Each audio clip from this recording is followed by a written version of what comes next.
மேச ராசி அன்பு சொந்தங்கள் அனைவருக்கும் வணக்கங்க. மேசம் அப்படின்னாவே அன்பு, பாசம். ஒருத்தவங்க இவங்களை எதிர்த்து நின்னா கூட அவங்கள பாசத்தாலையும் அன்பாலையும் ஜெயிக்கக்கூடியவங்க. அதே மாதிரி மேசம்னாவே சமாதானத்தையும் அமைதியையும் விரும்பக்கூடியவங்க. கடினமான காரியங்களை கூட கஷ்டப்படாம தன்னோட திட்டத்தால் வெற்றியடைய வச்சிருவாங்க. எல்லாத்தையுமே சமாளிக்கக்கூடிய சக்தி படைச்சவங்க. எந்த வேலையும் எடுத்தால் சரியாக முடிக்கணும் அப்படின்னு உறுதியாக இருப்பாங்க. ஒரு தடவை முடிவு பண்ணிட்டா அந்த முடிவிலிருந்து மாறவே மாட்டாங்க. யாரையும் சார்ந்து வாழணும் அப்படின்னு நினைக்கவே மாட்டாங்க. அதில் ரொம்பவே உறுதியாகவும் இருப்பாங்க. உழைப்பால் மட்டுமே முன்னேற்றம் அப்படிங்கிறத உணர்ந்து வாழக்கூடியவங்க.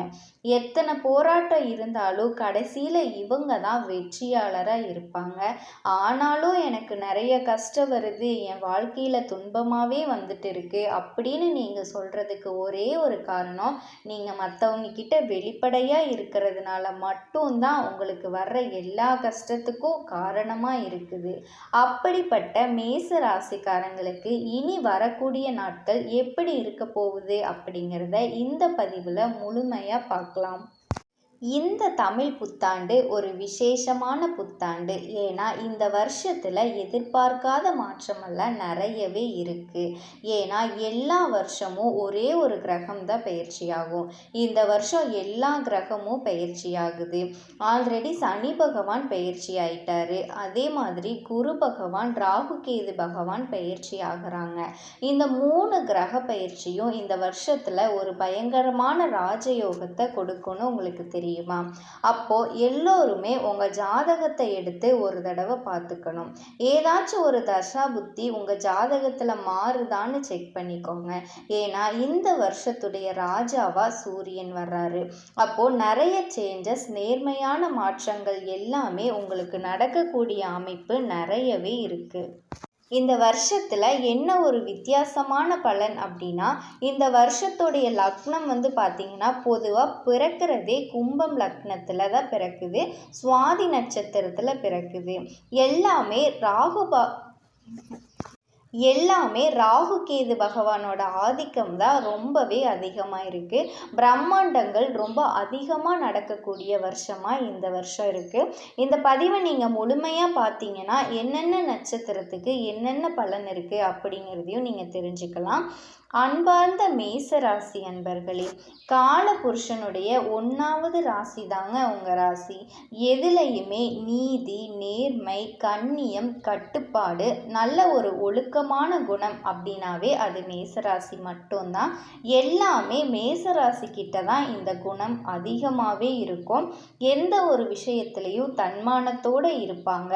ஒரு தைரிய குணம், நீதி, நேர்மை, ஒழுக்கம், இது எல்லாத்துக்குமே சொந்தக்காரங்க அப்படின்னு பார்த்தா மேசராசிக்காரங்க தான். என்ன, எல்லா விஷயத்துலையும் கொஞ்சம் உணர்ச்சி வசப்படுவாங்க, வேற எதுவுமே கிடையாது. ஏன்னா இங்க செவ்வாய் பகவான் அதிபதியாக வர்றாரு.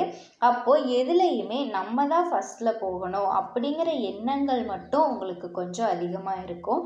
யார்கிட்டையும் பொய் சொல்ல மாட்டீங்க, யாரையும் ஏமாற்ற மாட்டீங்க, எதுலையும் நேர்வழியில மட்டும்தான் இருப்பீங்க. பழகுனா உயிரையே கொடுக்கக்கூடிய ஒரே ராசி அப்படின்னா மேச ராசிக்காரங்க தாங்க.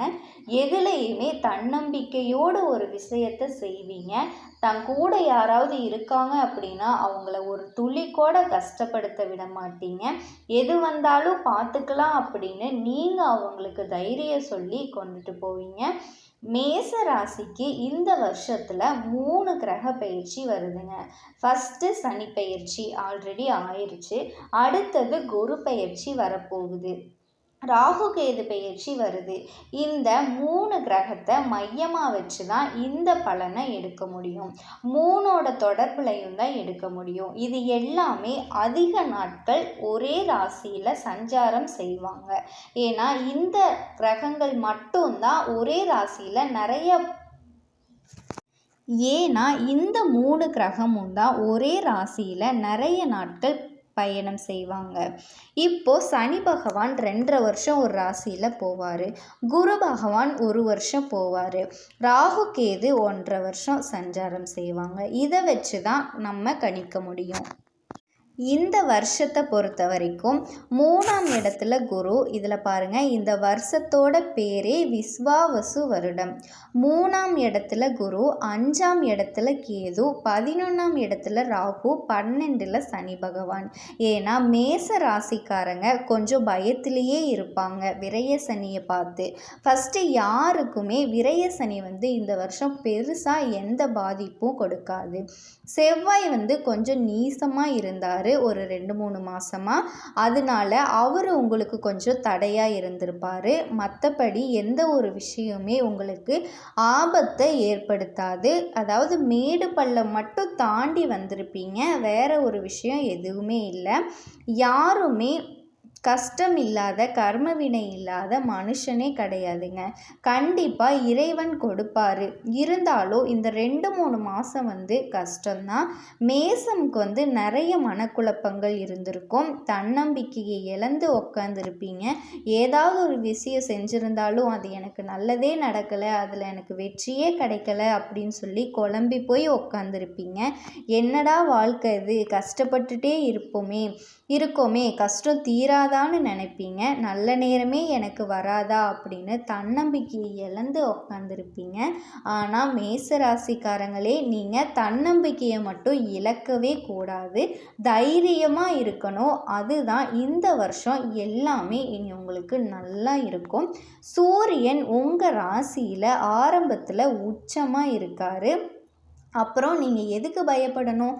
5ஆம் இடத்துல கேதுவும் 11ஆம் இடத்துல ராகுவும் விரய சனியை கண்டு நீங்கள் 5ஆம் இடத்துல கேதுவும் 11ஆம் இடத்துல ராகுவும் இருக்காங்க. அதனால் நீங்கள் விரய சனியை கண்டு தயவு செஞ்சு பயப்பட வேணாம். சனி பகவானுக்கு மட்டும் ஒரு சில வழிபாடு பண்ணுங்க, எல்லாமே சரியாயிரும். உங்கள் ஜாதகத்தில் பார்த்தா சனி நல்லவரா இல்லை கெட்டவரான்னு தெரிஞ்சிடும். இதுக்கு முன்னாடி எத்தனை பேருக்கு உடல், வீடு, பூமி எல்லாமே கண்டிப்பாக ஏதாவது ஒரு பிரச்சனை வந்திருக்கும். இல்லைனா வண்டி வாங்குறதுல செலவு வந்திருக்கும். வேலை, இடம், பூமி இதில் ஏதாவது ஒன்று சேஞ்ச் பண்ணியிருப்பீங்க. இந்த மாதிரி பிரச்சனையெல்லாம் வந்திருக்கும். நிறைய விஷயத்தில் அதாவது செலவு நிறைய விஷயத்துக்கு செலவு பண்ணியிருப்பீங்க. படிப்புக்கு செலவு பண்ணியிருப்பீங்க, வேலை விஷயமாக செலவு பண்ணியிருப்பீங்க, குடும்பத்துக்கு செலவு பண்ணியிருப்பீங்க. அதே மாதிரி உடம்புல நீர், இருதயம் சம்மந்தமான தொந்தரவுகள்லாம் உங்களுக்கு வந்திருக்கும். இல்லை இந்த 2-3 மாதத்தில் எல்லாமே உங்களுக்கு ப்ரெஷர் தான். இது ஏன் அப்படின்னா புதன் நீசமாக இருந்தார். ஃபஸ்ட்டு இதிலிருந்து நீங்கள் வெளியில் வாங்க, தைரியமாக நீங்கள் இருங்க. இந்த வருஷத்தில் உங்களுக்கு நடக்கக்கூடிய எல்லாமே நல்லதாக தான் நடக்கும். எல்லாத்துலேயும் சாதிக்கக்கூடிய நேரம்னா நல்ல நேரம். எல்லாத்துலேயும் சாதிக்கக்கூடிய நேரம் உங்களுக்கு வந்துருச்சுங்க. எல்லா இடத்துலையும் நல்ல பேர் கிடைக்கும். கண்டிப்பாக நீங்கள் எந்த விஷயம் நினச்சாலும் அது நடக்கும். மிகப்பெரிய லெவலில் சாதிக்கக்கூடிய ராசி இப்போ மேச ராசியாக மட்டும்தான் இருப்பீங்க. எந்த விஷயம் தொட்டாலுமே அதில் நீங்கள் ஜெயிச்சிருவீங்க. சின்னதாக ஏதாவது ஒரு விஷயம் நான் இது செய்கிறேன் அப்படின்னா கூட அது உங்களையே தெரியாமல் உங்களுக்கு வெற்றியாக அமைஞ்சிரும். குடும்ப வாழ்க்கை, திருமண வாழ்க்கை சூப்பராக இருக்கும். இத்தனை நாளாக குழந்தை பாக்கியம் இல்லாதவங்களுக்கு குழந்தை பாக்கியம் கிடைக்கும். வெளிநாடு, வெளியூர் எல்லாமே போய் பார்க்கக்கூடிய, வேலை பார்க்கக்கூடிய நல்ல வாய்ப்புகள்லாம் கிடைக்கும்.